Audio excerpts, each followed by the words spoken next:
Module 4, Passive-Aggressive, written by Dr. George Tannous and narrated by Lydia. Greetings, welcome to lifecoachbootcamp.com. Important. Before you study this lesson, please watch this video. Why? Example. If you or your client are in a relationship and the other person displayed an attitude of not being truthful, you need to master and you need to educate your client the following. Confront and level. Assertive communications. As well as I feel good, PST. Positive self-talk. Make sure to answer the questions at the end and follow the instructions for submission. We all have met people who say something and then go on to do the opposite of what they said. We have met people who agree to certain terms and then go on to sabotage someone's ideas and plans deliberately. Many people label these people as two-faced. But in many cases, things are a bit different.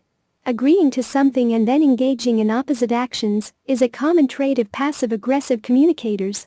We often come across these people in our social circle, our workplace, and sometimes we observe this behavior in our friends and family.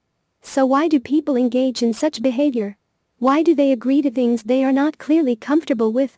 Before we answer these questions, it's important to understand what passive-aggressive communication is. What is passive-aggressive communication? One day in a sales meeting, Rita proposes an idea for a new project that can really help customers achieve their goals. Everyone in the room, including Emily, nods their heads in agreement, and Rita receives a lot of praise. But when the project takes off, Emily tries her best to sabotage the project. She comes up with various excuses, loses files by accident, and simply works in a manner that enables her to conveniently miss all of her deadlines. This is one example that illustrates the behavior of a passive-aggressive communicator. Even though Emily had a choice to speak up, she chose to keep quiet and shows her opposition in a destructive manner that takes a toll on her team and her job. A passive-aggressive communicator usually keeps things to themselves, even though they may have negative feelings about the situation. Passive-aggressive communicators don't suppress their needs like a passive communicator, and don't engage in verbal violence to impose their views on others like an aggressive communicator might. Instead, they oppose things and voice their opinions in indirect, more subtle yet destructive ways. Even when they want to clearly say no, even when they are completely uncomfortable with the situation, they nod their heads in agreement, and then they go ahead and make conscious choices of attacking others by using subtle methods. These methods include being sarcastic, coming up with multiple excuses, pointing fingers to blame others, etc. But do these ways lead to anything constructive? Why do passive-aggressive communicators engage in such destructive behavior? There are several reasons why people engage in a passive-aggressive mode of communication. Some passive-aggressive communicators are afraid deep down that even if they manage to voice their opinions, no one will care. Their opinions won't be valued and will be tossed aside. Some passive-aggressive communicators fear the resentment and disapproval of others. They fear that if they say something, people will disagree with them, which will lead to anger and conflict. Some pick up the habit of communicating passive-aggressively because that's what they witnessed in their homes while growing up. Some simply engage in this behavior because they are unaware of other methods that can help them conduct positive communications. They are unable to voice their opinions effectively. A passive-aggressive communicator will feel powerful at times when they deliberately undermine or manipulate someone. But this behavior often backfires. A passive-aggressive communicator doesn't realize that his behavior will take a toll on him until it is too late. Impact of passive-aggressive communication. Passive-aggressive communicators try their best to oppose people and refuse to open up about how they actually feel. Hence, they engage in activities that show disagreements that fuels their resentment. As a result, passive-aggressive communicators start building walls around themselves and become bitter with time. Their inability of dealing with things constructively and positively gives rise to hostility, stress, and anger. A passive-aggressive person starts cultivating the habit of gossiping and playing the blame game. A passive-aggressive communicator often uses sarcasm, manipulation, rumors and gossips to show disapproval.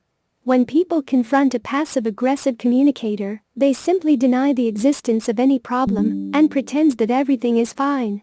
But as passive-aggressive people start making use of blame games, gossip, and criticism, they start building a reputation of being unreliable and unauthentic.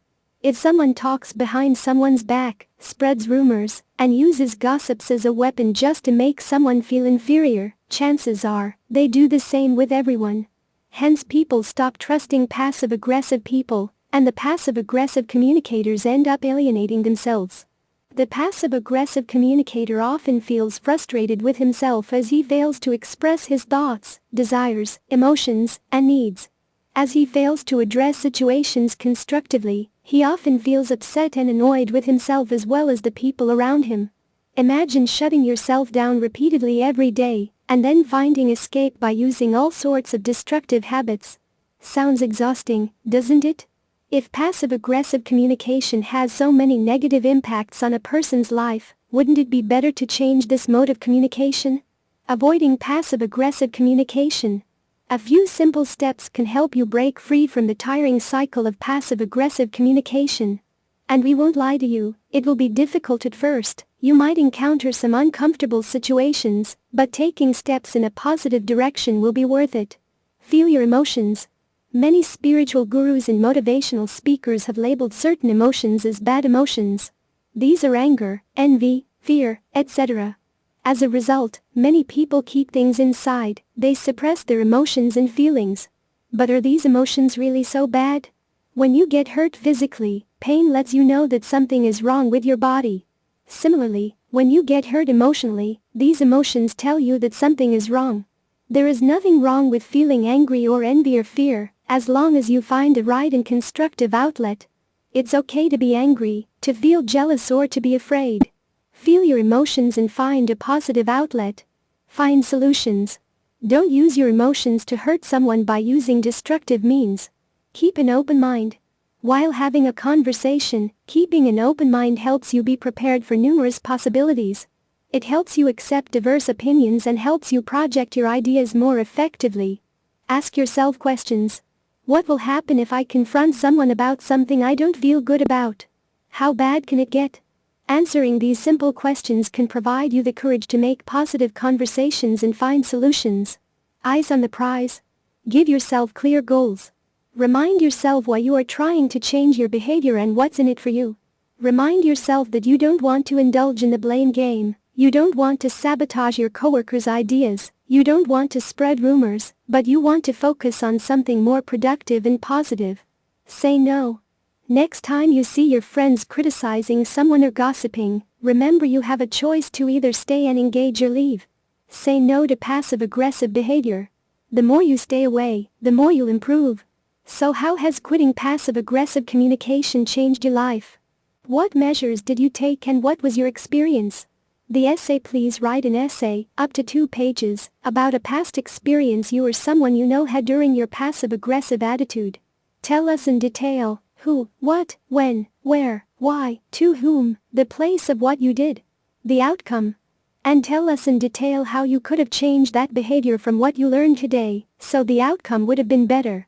Internalize this lesson. Make it become a part of you. Share your story in the forums.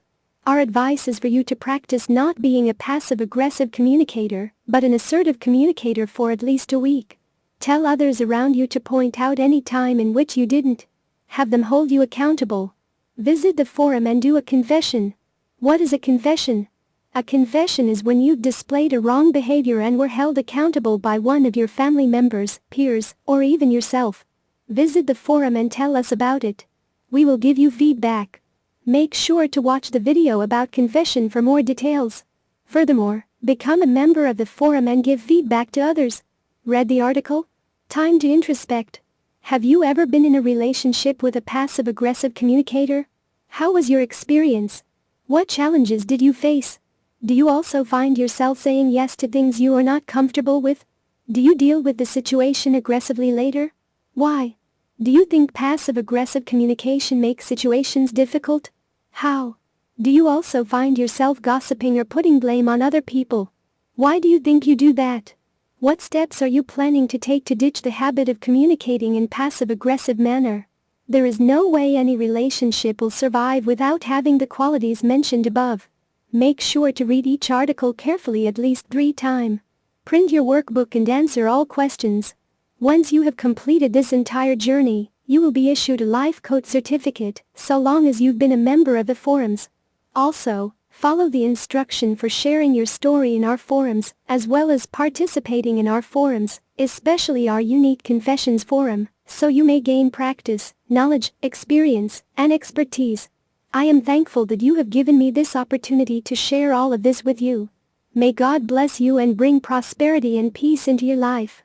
Respectfully yours, George Tannous, Ph.D.